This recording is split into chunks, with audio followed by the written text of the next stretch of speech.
que dá tempo para dois mensagens.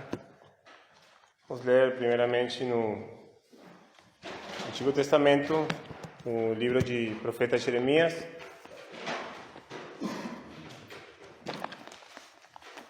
capítulo 37.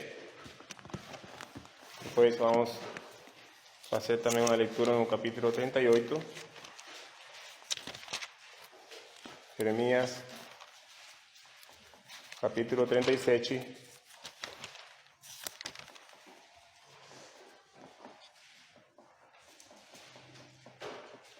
E o verso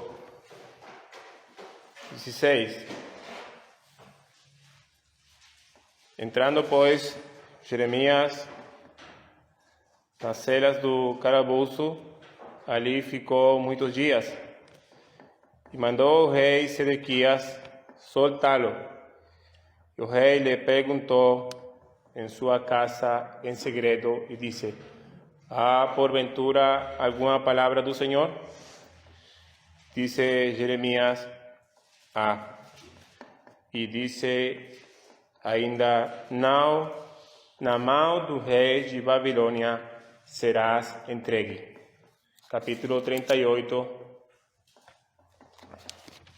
verso 14. Então o rei Sedequias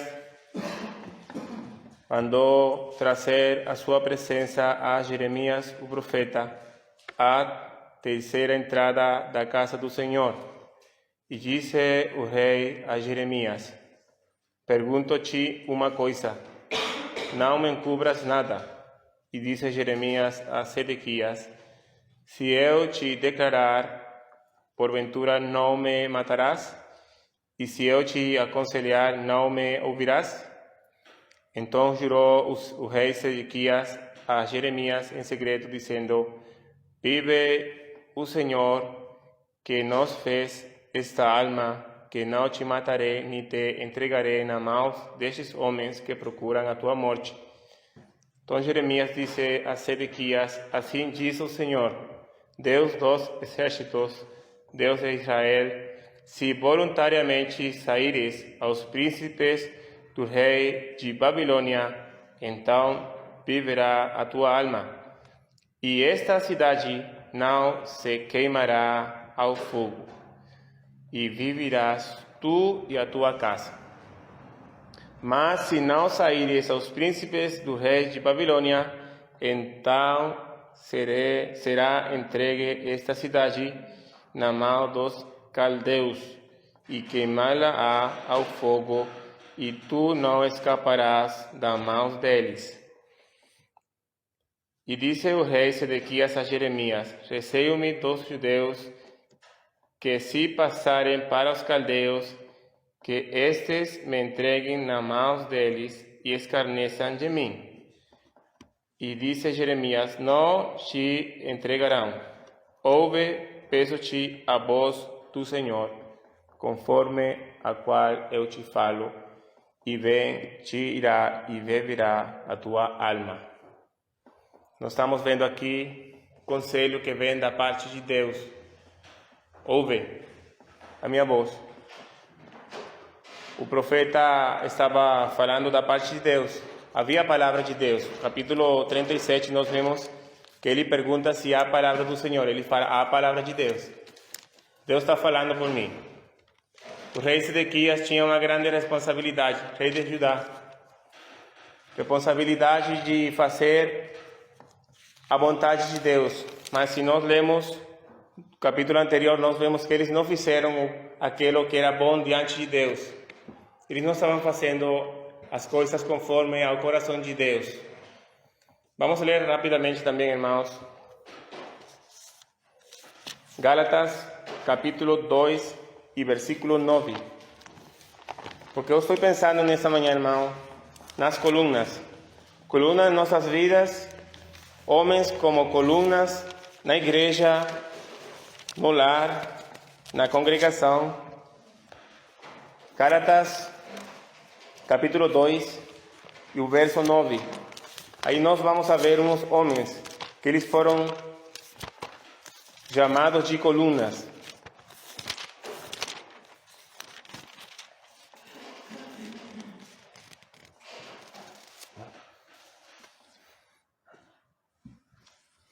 E conhecendo Tiago, que é o primeiro, Cefas e João, que eram considerados como as colunas.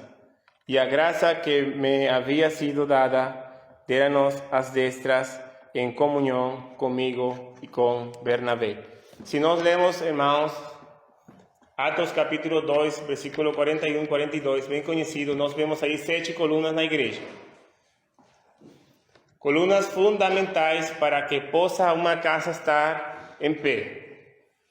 Cada construção tem colunas.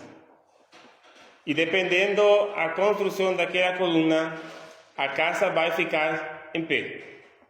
Nós estamos vendo aqui um rei que não está fazendo a vontade de Deus e não está ouvindo a voz e o conselho de Deus. Se nós voltarmos em Jeremias e lemos no capítulo 39, nós vamos ver o que aconteceu por ele não ouvir a voz de Deus.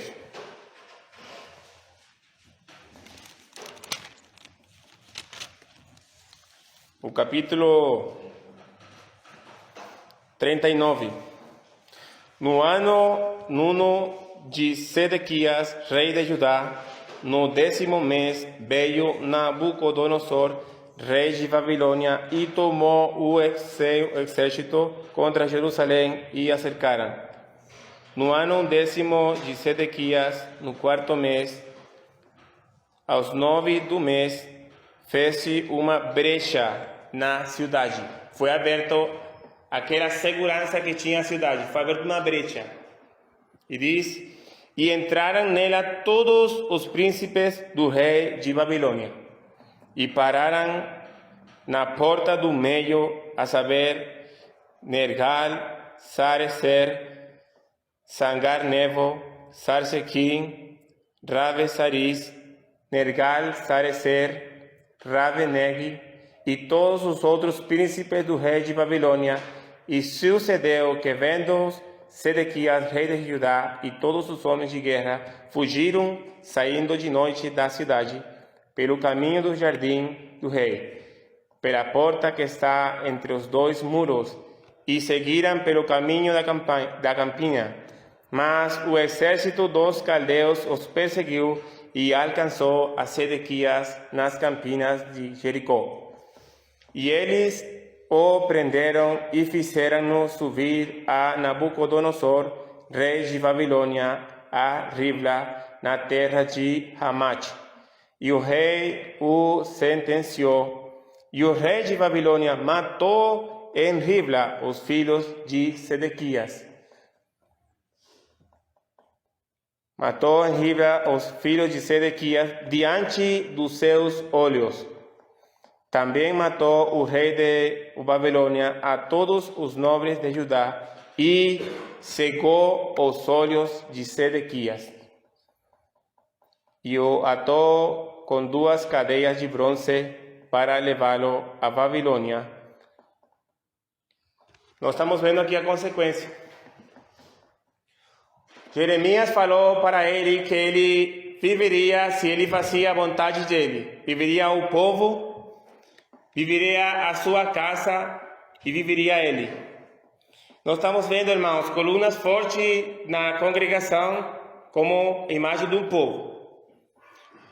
Colunas fortes, brechas fechadas na vida pessoal. E nós estamos vendo colunas fortes, colunas fechadas na família. Se nós vemos o caso em Juízes capítulo 16, Sansão ficou cego, perdeu sua moral, perdeu a sua força, perdeu a sua saúde. Aquela mulher que foi para ele companheira, entregou-lhe nas mãos dos filisteus e ele ficou cego. Eles tiraram os olhos dele, ficou cego. Mas quando Deus restabeleceu a força de Sansão, como foi que ele venceu aqueles filisteus? Estava cego, perdeu os seus olhos. Vamos ler rapidamente para nós entender aquilo que aconteceu. Livro de Juízes, capítulo 16.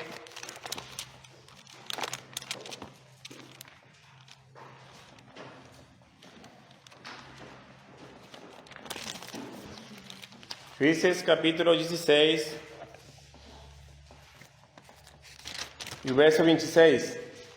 Então disse Sansão ao moço que o tinha pela mão: guia-me para que apalpe as colunas em que se sustém a casa,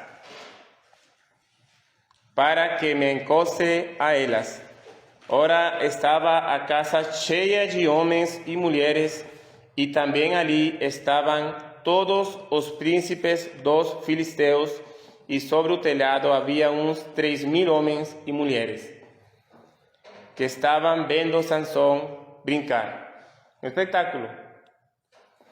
Então Sansão clamou ao Senhor e disse: Senhor Deus, peço-te que te lembres de mim e fortalece-me agora só esta vez, ó Deus, para que de uma vez me vingue dos filisteus pelos meus 2 olhos.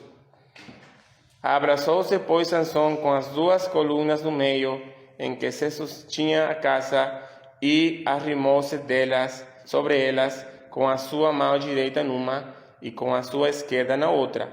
E disse Sansão: morra eu com os filisteus. E inclinou-se com força, e a casa caiu sobre os príncipes e sobre todo o povo que nela havia. E foram mais os mortos que matou na sua morte do que os matara em sua vida. Como ele derrotou nesse momento? Derribou as colunas. E como você acha, irmão, que o inimigo há de ganhar batalha em nós? Vai derrubar colunas. Quando nós ouvimos a palavra de Deus e chega ao conselho de Deus, nós vemos esse caso de Sedequias aqui. Ele não ouviu o conselho de Deus. E nós vemos que o inimigo abriu uma brecha, derribou o muro e entrou na cidade. Sansão foi vencido, mas ele, nos últimos dias, pensou em negar aquilo que aconteceu com ele e derrubou aquelas colunas. Então, como estão nossas colunas? E nós vemos a imagem de uma casa. O pai também tomando decisões na sua família. Como estão as colunas que sustêm a família? Como estão as colunas que sustêm a igreja? Nós vemos aqui Gálatas capítulo 2, verso 9. Homens que foram considerados colunas na igreja de Deus. Deus tem colunas, irmãos, nas suas igrejas. E com certeza o inimigo vai procurar derribar aquelas colunas. Para quê? Para que aquela casa caia no chão. Esse é o trabalho do inimigo, irmão. Matar, roubar e destruir. Como ele vai fazer isso, irmão?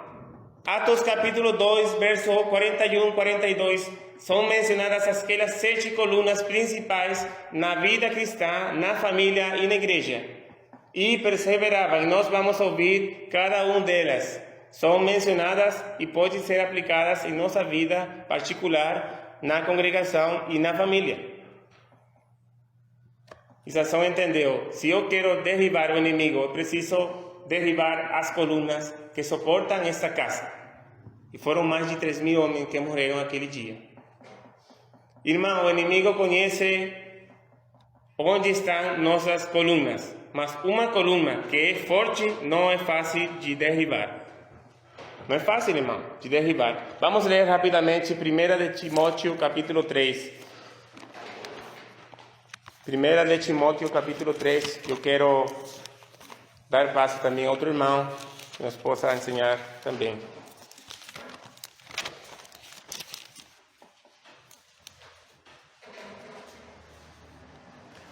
Timóteo capítulo 3 e verso 15. Mas se tardar, para que saibas como convém andar na casa de Deus, que é a igreja do Deus vivo, a coluna e a firmeza da verdade.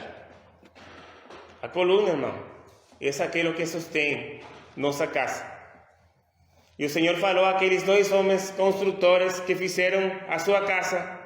Um fez a casa na areia e outro fez a sua casa na rocha, na pedra, que é o Senhor Jesus. E como é que o cristão tem uma queda, uma derrota? Como pode chegar na vida do cristão que sua casa pode ficar destruída, espiritualmente falando, porque vão perdendo as forças, as colunas. Você pode tirar essa coluna, provavelmente a casa não vai cair, mas você começa a tirar uma, tira outra, e vai chegar um momento que vai cair, vai ceder. Assim é a vida cristã, irmão. Não somente em nossa vida particular, senão na congregação, com os irmãos, nossa família, com nossos filhos, nossos familiares. Vamos ler rapidamente, e eu quero já caminhar para o fim. 2 de Pedro, capítulo 1 e o verso 5. Para nós chegar ao céu, só é necessário a salvação pelo Senhor Jesus. Mas para nós ficar em pé, nós temos que añadir algumas coisas nossa vida particular. 2 de Pedro, capítulo 1 e o verso 5. E estou encerrando com isso. E vós também, pondo nisto mesmo toda a diligência, acrescentai a vossa fé a virtude. E a virtude, o conhecimento. E ao conhecimento, a temperança. E a temperança, a paciência. E a paciência, a piedade. E a piedade, o amor fraternal. E ao amor fraternal, o amor. Porque se em vós houver e abundarem estas coisas, não vos deixarão ociosos, nem estéreis, no conhecimento de nosso Senhor Jesus Cristo. Pois aquele em que não há estas coisas é cego, nada vendo ao longe, havendo-se esquecido da purificação dos seus antigos pecados. Portanto, irmãos, procurai fazer cada vez mais firme a vocação e a eleição, porque fazendo isto, nunca jamais tropeçareis. Nós vemos aqui, irmãos, que aconteceu com os filhos de Sedequias. Que triste, irmão. Um rei, um homem rico, poderoso, vendo eles morrer seus filhos daquela maneira, e depois ele perdeu os seus olhos. Irmão, nossa conduta vai repercutir na vida de nossa família diretamente. Queremos ver no futuro a nossos filhos salvos. Vamos fortalecer nossas colunas. Vamos procurar trazê-los eles aqui na reunião, que eles possam ouvir a palavra de Deus. E vai passar o tempo e vamos ver resultados, irmão. Deus não é um Deus que acumula dívidas com nós. Se o Senhor vê o sacrifício de um pai que trai a seu filho, o Senhor há de recompensar com a salvação da sua alma. Sedequias viu a seus filhos morrer frente dele. Imagina a angústia daquele pai, vendo aqueles filhos morrendo. E não somente seus filhos, toda aquela nação foi perseguida por seus inimigos. E o inimigo é astuto, irmão. O inimigo não vai parar de trabalhar. Ele vai trabalhar cada dia para procurar nos derribar. E ele sabe como fazer isso. Ele é muito esperto para fazer isso. Que o Senhor nos ajude, irmãos, a nos fortalecer. Temos muitas fraquezas. Temos muitas fraquezas em nossa vida. Reconhecemos isso. Mas o Senhor tem a força também para nos auxiliar em todas as nossas debilidades. O apóstolo Paulo ele sabia que ele tinha na sua carne um aguilhão. O Senhor permite, irmão, em nossa vida algumas coisas para nos fortalecer no Senhor. A igreja em Laodiceia, ela tinha um grande defeito. Vamos ler rapidamente. Ela tinha um grande defeito. A igreja em Laodiceia.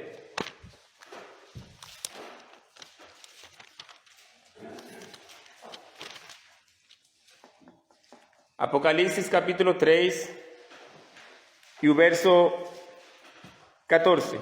E o anjo da igreja de Laodiceia escreve: isto diz o Amém, e o testemunha fiel e verdadeira, o princípio da criação de Deus. Conheço as tuas obras, que nem és frio nem quente. Quem deras foras frio ou quente? Assim, porque és morno e não és frio nem quente, vomitar-te-ei da minha boca. Como dizes, rico sou, e estou enriquecido, e nada tenho falta.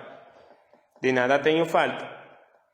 E não sabes que és um desgraçado, e miserável, e pobre, e cego, e nu.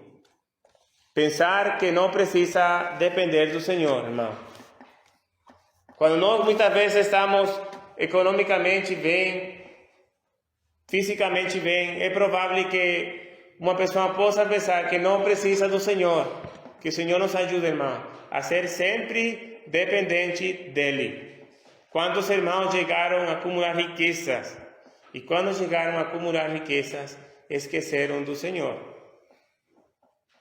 Nosso irmão José Antônio, que esteve com nós aqui, ele fala de um irmão na Venezuela que ele é rico, muito rico. Ele é dono de shopping, de algumas lojas, tem dinheiro. E aquele irmão nunca perdeu uma reunião. O irmão deixava aquelas pessoas encarregadas do seu negócio, e ele ia e estava com os irmãos, e depois voltava a seu trabalho. Deus dá, irmãos, a recompensa àquele que se esforça pelo Senhor. E muitas vezes as deficiências espirituais e ainda físicas e econômicas que nós temos em nossa vida é porque nós descuidamos com o Senhor, que é aquele que nos deu a salvação eterna e a redenção de nossas almas, irmão. Que o Senhor nos ajude a fortalecer nossas colunas, para que nós podamos ver bênçãos espirituais principalmente, que a palavra de Deus diz que aquele que busca primeiramente as coisas de Deus e a sua justiça, as demais coisas hão de chegar. Irmão, que o Senhor nos ajude. O Senhor tem riquezas que não conhecemos. Só Ele, na sua graça, nos pode ajudar. Amém.